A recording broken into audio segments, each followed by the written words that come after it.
Assalamualaikum, halo saya Bu Ana. Hari ini kita akan membahas materi jenis-jenis tulisan yang kedua, yaitu fiksi. Fiksi yang biasa berurusan dengan imajinasi dan khayalan. Asik sekali loh membahas soal fiksi ini. Nah, jenis fiksi banyak. Ada cerpen, ada novel, komik, mungkin cerita pendek singkat atau flash fiction. Ada juga mungkin kalian mengenal pantun gitu ya, gurindam prosa puisi.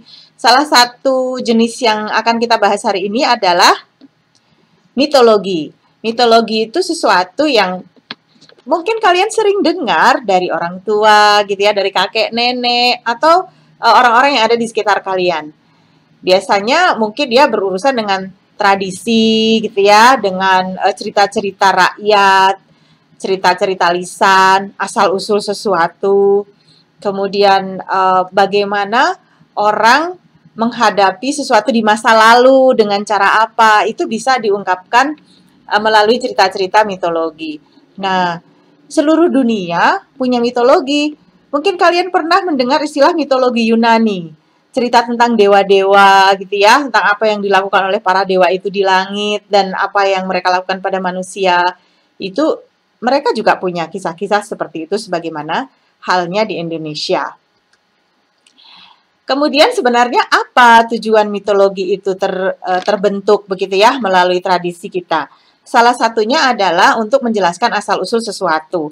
Misalnya asal-usul daerah, asal-usul Tangkuban Perahu, asal-usul gunung tertentu gitu ya, asal-usul Danau Toba. Kita biasa mengenalnya sebagai legenda atau cerita rakyat. Salah satu tujuan yang lain juga untuk menjelaskan fenomena alam. Jadi kalau misalnya mungkin dalam pelajaran sains kalian mengenalkan bahwa gunung meletus itu karena terjadinya apa di dalam perut bumi gitu. Tapi kalau mitologi bisa menjelaskan misalnya itu adalah raksasa yang sedang batuk gitu. Jadi ada unsur-unsur khayal di sana untuk menjelaskan fenomena alam dan bagi orang-orang tertentu, kalangan tertentu, anak-anak gitu ya. Itu mudah dipahami supaya apa? Misalnya mereka waspada terhadap bahaya. Jadi salah satu tujuan mitologi itu adalah memayungi warga yang ada di sekitar situ untuk tidak melakukan sesuatu sembarangan atau menyampaikan pesan kebaikan. Misalnya ada sebuah air terjun gitu ya, supaya daerah situ itu aman dari polusi.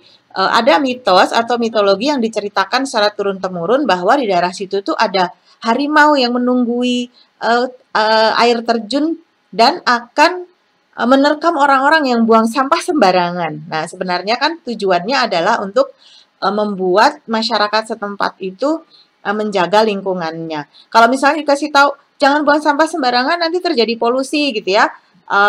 Mungkin orang-orang zaman dulu tidak terlalu memahami, tapi kalau misalnya diceritakan jangan buang sampah sembarangan nanti ada harimau keluar gitu.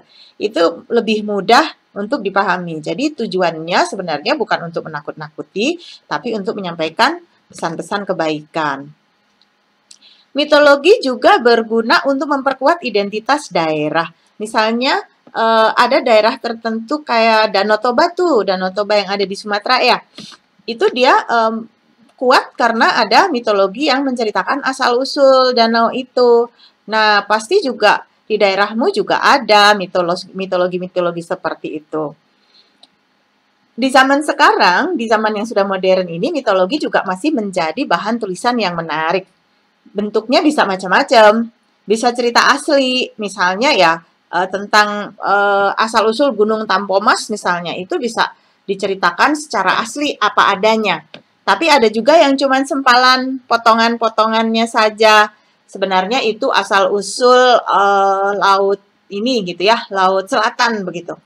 Terus ada cerita potongannya aja gitu. Jadi tidak semua diceritakan, tapi hanya tentang cerita soal penyu yang berusaha mencari jalan, kemudian dia menjelma menjadi makhluk apa gitu. Itu potongan-potongan. Atau menjadi juga bagian dari cerita modern. Nah, ini yang menarik biasanya, diangkat jadi film-film. Tapi sayangnya sekarang ini kok mitologi-mitologi jadi diangkat jadi film-film horor gitu. Padahal nggak semua gitu ya. Cerita-cerita keramat-keramat, cerita tentang asal-usul sesuatu yang gaib-gaib itu Jadinya film-film horor, padahal tidak selalu seperti itu. Nah, sekarang pertanyaan Bu Ana adalah, ada mitologi apa di daerahmu? Coba kalian simak. Kalian juga boleh tanya-tanya ke orang tua, ke tetangga, ke saudara, ke kerabat. Kemudian coba kalian buat catatan tentang mitologi apa yang ada di daerahmu. Nanti kita bahas bersama, ya. Oke, itu saja untuk hari ini.